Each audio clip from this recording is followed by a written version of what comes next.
okutandika ebimeeza mu Uganda wano byatandikira era Ssegirinya yatandikira ku bimeeza ng'akyalina Richard atandaba nakufuuka Muhammad. Twatambulanga ne Ssegirinya ku radios ez'enjawulo nga tuli ku bimeeza nga ffenna tewali amanyi nti alisobola n'okugula ka bicycle nga tutambuza na bigere.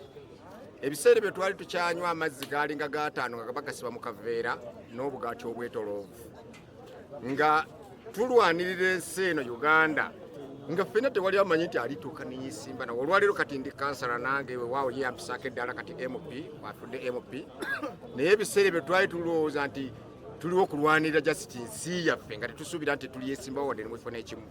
Kati kituluma nnyo nti abantu ababadde batuuse ku ssa eriteeseza eggwanga awo wennyini ate awali obuyinza we buli n'agenda mu kaseera kano nga ensi we badde singa okumwetaagira. Tusaba abantu b'e Kawempe bwe muba muzaawo omuntu anadda mu kifo kya Ssegirinya abeere nga muntu ayina omukulu okufaanana nga ogwa Ssegirinya so si bano abeegwanyiza obwegwanyiza.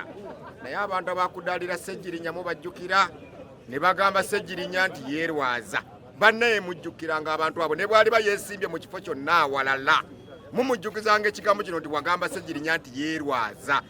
Mugenda balaba nga bavayo nga beefuula bakungubaga olwaleero naye nga bamulangira nti yeerwaza. Naye mugenda balaba nga beefuula nti bakungubaga abantu abo ne bwaba alina we yeesimbye bonna mumujjukizanga nti wagamba Ssegirinya nti yeerwaza.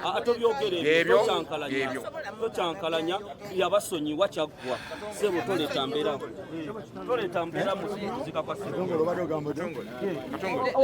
mukwogera oli yasonyiwa nga mulamu tumusabira Jana Firidausi oyogera bya kisiru. Ssegirinya bonna yabasonyiwa talina muntu gwafudde ng'amuyinako buzibu era buli muntu waddembe okujja aziike Ssegirinya. Bano abali mu kwogera ebintu bano tetugenda bakkiriza kujja wano okukolerawo komedi waabwe mu kuzika kwa Ssegirinya. Tukolerawo politics wano si wabyabufuzi Honorable Ssegirinya twali naye tugenda ku kitebe twagenda ne Honorable Ssegirinya nasonyiwa bonna twagendayo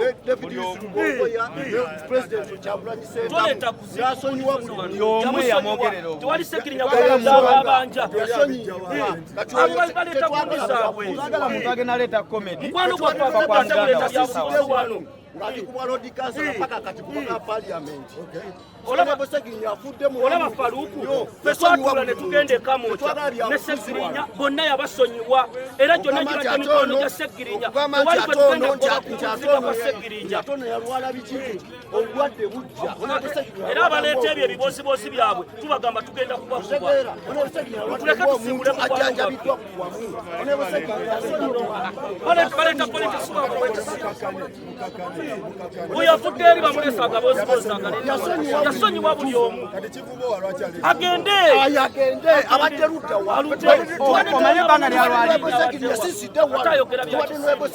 wasidde wanu nga tuli naye paka kati tabalina akombera